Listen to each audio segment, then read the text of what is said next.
thank you so much for having me to present here today.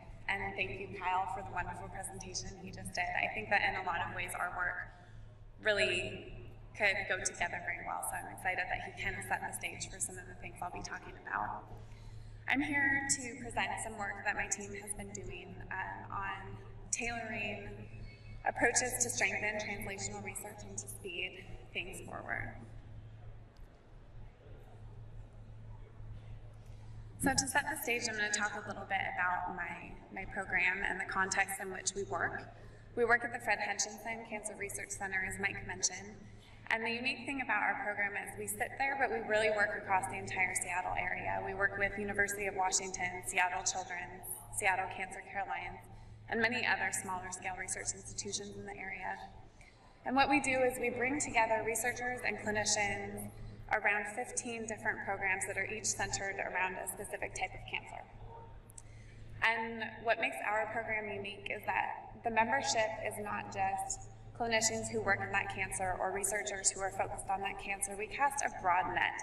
We include bioengineers, mathematicians, computational biologists, people who wouldn't typically be considered part of these programs, and we think that that really builds strength. And something that Kyle mentioned, the more types of collaboration you can bring, we think the better off the programs can be, the stronger. And really our mission is to drive forward translational research by building an environment that enables this type of research and enables clinicians and scientists to develop their science in a way that's going to impact the community in the long run. So the way that we do this is kind of a four-step approach that centers all on data collection. So we start by doing landscape analyses. What's going on in the community and the environment that people work in? What's going on with individual investigators and within each of our programs? And using that information, we try and set benchmarks. What does success look like for each of our programs? What does it look like for an individual? What does it look like for an organization? And then from there, we can figure out what sort of targeted interventions are going to be helpful to drive research forward, to enable people to have the things that they need when they need them and move forward. And in the end, we do an impact assessment, but really this is all happening concurrently all the time, and as I mentioned, centered around data collection. In the beginning of this research and in writing this paper, we did some work to figure out what's known about barriers to translational research.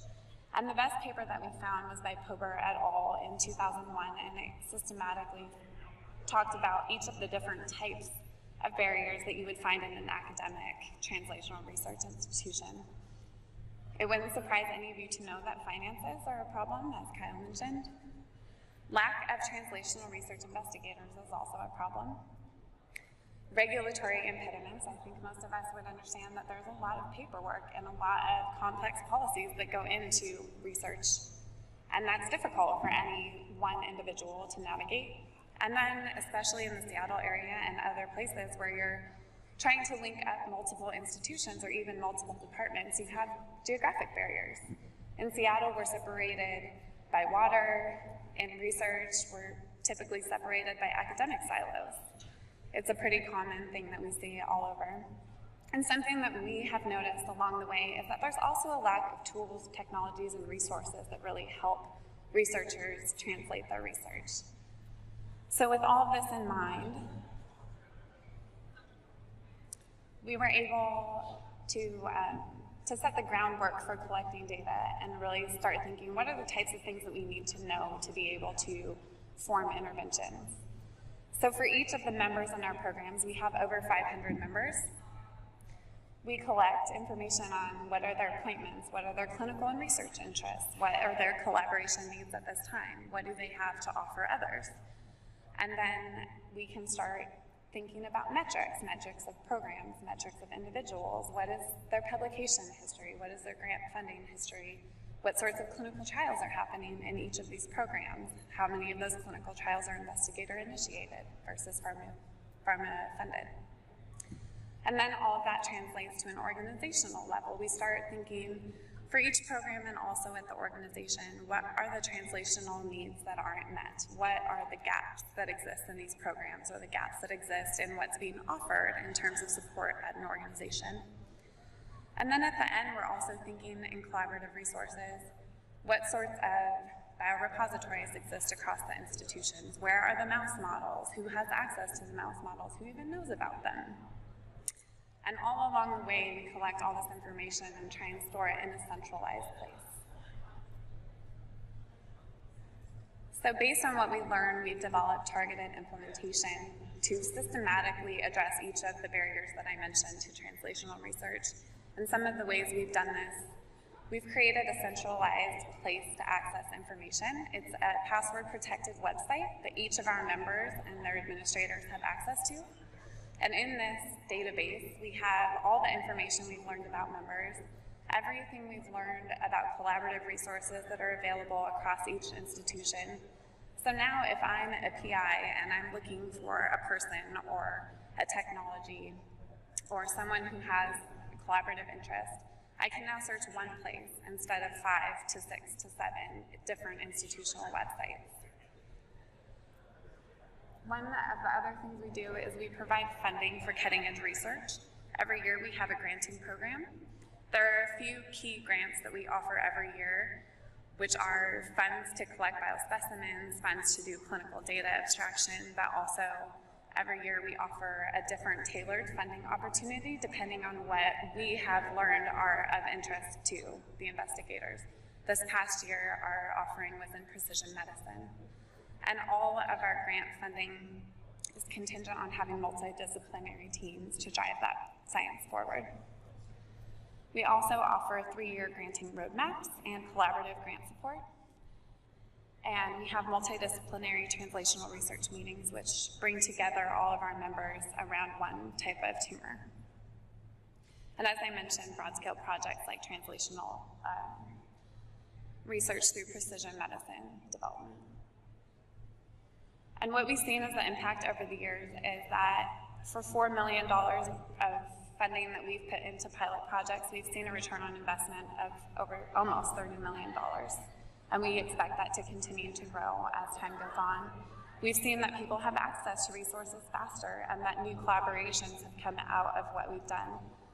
For example, our pancreas program, a computational cancer biologist has now partnered with a bioengineer, and they are moving forward with a new project and expect to get a large-scale grant out of that. Key lessons learned. Cross-functionality. Our team is built up of web developers, people who have expertise in genetics, computational biology, and all of that comes together to let us be flexible to address the problems that we identify in a quick way. We have an expansive network. We work with all the departments at our institution because we're meeting with all the faculty one-on-one, we're meeting with leadership. We have a broad understanding of what's going on in this space, and we can connect people quickly. If they don't find what they need on the website, they can come to us. And through the one-on-one meetings and our access to leadership and our communication with all of the teams and the programs, we've really built trust that allows us to succeed in the implementations that we do. And I think the overall impact for the space of research administration is really that we've built an extensible framework that anyone can implement within their own research institution. We focus on cancer, but that's not to say you couldn't use the same type of approach for any type of research and translation to address barriers and increase the speed of research. And with that, I would like to thank you, and if there are any questions, I can take them.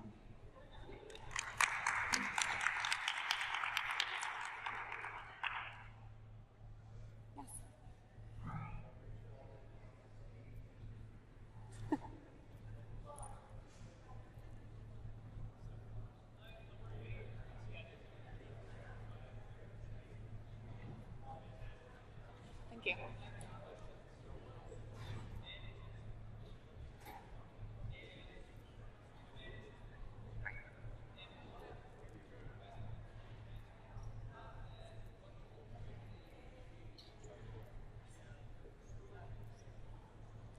Right, so the first question was about the website that we built for all the investigators to access, and our team manages that portal. So we update all of the content inside. If we know of any changes in our faculty and their appointments or their research interests, then we update them. Every year we request a CV, and that's where we do some of our data collection, so we can monitor kind of what's going on for the researchers themselves. And anytime we find out about resources, we update them and add them to that system. In terms of the return on investment and how much can be attributed to the portal itself, that's a tricky thing because a lot of times researchers will still come to us because it's quicker than searching the portal. And I think a lot of times that specific return on investment is really from the funding opportunities we offer. And the translational research meetings, I think, are a bigger source of new collaboration than the portal itself.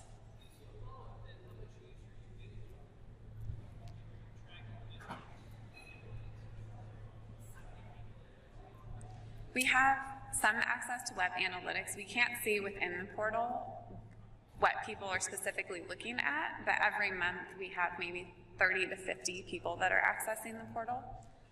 And we recognize that people won't be coming there every day to look for something, but when they need something is when they're going to come. So just because we don't see a high volume all the time, I think that that's not indicative of not having it when you need it or using it to identify collaborators.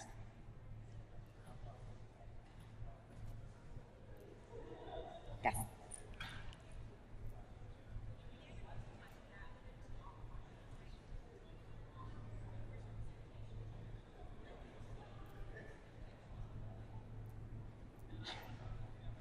Right, so I liked the pyramid that Kyle presented, the tiers of, I think it was collaborative or impactful research. And I think we think about things in the same way. And right now, our granting program is really focusing on, I would say, like a tier 1 to tier 2 translation. And I liked the way that they put out targeted proposals for things depending on what the focus of different funding agencies are. And I think in that way, we use our granting program in a similar way by focusing on translational research or precision medicine right now, and that's kind of a hot topic in the field, and really building towards those endpoints.